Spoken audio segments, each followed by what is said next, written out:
Hello friends, welcome back to my YouTube channel EHS study point by SK। आज जानेंगे how to calculate safe working load of PP rope. तो अगर PP रोप अपने पास है तो उसका SWL कैसे निकालना है उसके बारे में आज जानेंगे। तो चलिए पीपी रोप का SWL निकालने का फॉर्मूला जानते हैं। तो सबसे पहले हम यहाँ देखेंगे कि SWL पीपी रोप का निकालने के लिए यहाँ पे क्या करना होगा। SWL निकालने के लिए कि breaking strength and divided by factor of safety. तब यहाँ पे दो चीज़ें आ गई है SWL निकालने के, breaking strength and divided by factor of safety. तो ब्रेकिंग स्ट्रेंथ आएगा कहाँ से और फैक्टर ऑफ सेफ्टी हमें कैसे पता चलेगा। तो इसमें हम लोग क्या देखेंगे, यहाँ पे जो ब्रेकिंग स्ट्रेंथ जो है वो मैन्युफैक्चर के द्वारा ऑलरेडी स्पेसिफाइड किया हुआ रहता है कि इसका ब्रेकिंग स्ट्रेंथ पीपी रोप का क्या है। उसके बाद फैक्टर ऑफ इसका जो सेफ्टी होता है पीपी रोप का वो होता है 6।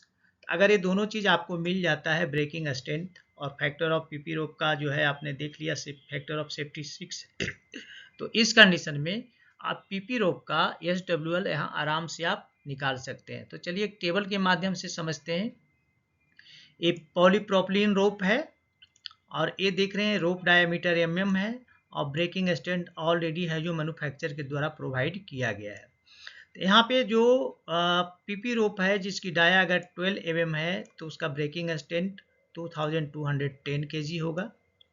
18 mm है तो इसका ब्रेकिंग स्ट्रेंथ 4810 kg होगा। 24 mm है तो इसका ब्रेकिंग स्ट्रेंथ 8130 होगा।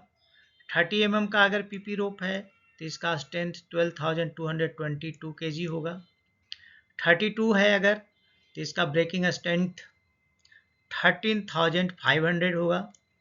एंड अगर 36 है तो इसका ब्रेकिंग स्ट्रेंथ जो मैन्युफैक्चर देगा वो होगा 16930 kg। अब यहाँ पे दोनों चीज़ हमें पता चल गया है। फैक्टर ऑफ सेफ्टी पीपी रोप का 6 होता है जो आपको यहाँ पे ऑलरेडी बता दिया गया है और ब्रेकिंग स्ट्रेंथ यहाँ से आपको मिल गया है। तो चलिए इस फॉर्मूले के माध्यम से देखते हैं कि पीपी रोप कितने mm का पीपी रोप का SWL क्या होगा।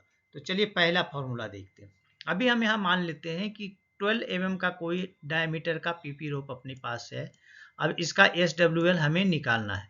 तो SWL निकालने के लिए क्या करना पड़ेगा, यहाँ पे हमें देखना होगा कि इसका ब्रेकिंग स्ट्रेंथ कितना है और फैक्टर ऑफ सेफ्टी तो पता ही है। तो यहाँ पे देखेंगे 12 mm का ब्रेकिंग स्ट्रेंथ जो है 2210 है तो यहाँ होगा 2210 and divided by factor of safety कितना है 6 है। तो 6 से डिवाइड कर देंगे तो कितना हो जाएगा, इसको जब कैलकुलेट करेंगे तो 368.33 kg आएगा। तो ये हो गया SWL और 2 mm पॉलीप्रोपिलीन रोप यानी कि पीपी रोप। ठीक है, अब एक दूसरा एग्जांपल भी देख लेते हैं इसी में। आप समझ कीजिए कि हमने 80 mm का लिया तो 80 mm हमने यहाँ डायमीटर का पॉलीप्रोपिलीन रोप लिया है। इसका ब्रेकिंग स्ट्रेंथ कितना है 4810। तो SWL यहाँ निकालेंगे तो क्या लिखेंगे, breaking strength divided by factor of safety.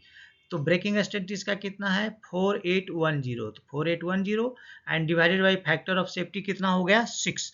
तो इसको डिवाइड करेंगे तो यहाँ पे आएगा 801.66 kg, यानी कि 18 mm का अगर पीपी रोप है तो उसका SWL जो होगा 801.66 kg होगा। तो दोस्तों यहाँ पे आपने फॉर्मूले के माध्यम से आपने समझ लिया है कि पीपी रोप का SWL निकाल कैसे सकते हैं, जिसका फॉर्मूला ऑलरेडी दिया हुआ है SWL equal to breaking strength by factor of safety. और एग्जाम्पल के माध्यम से आपको समझाया भी गया है तो आशा करते हैं आप अच्छे से समझ गए होंगे। तो चलिए मैं यहाँ पे आपसे रिक्वेस्ट करूँगा, अगर आप हमारे चैनल पे नए हैं तो प्लीज़ चैनल को सब्सक्राइब करें, दोस्तों में ज़रूर शेयर करें और बेल आइकन को ऑल पे सेट कर दें ताकि हमारे जितने भी वीडियो रिलीज हों उसका नोटिफिकेशन आपको टाइम से मिले। तो चलिए मिलते हैं आपसे नेक्स्ट वीडियो में, तब तक के लिए जय हिंद, वंदे मातरम।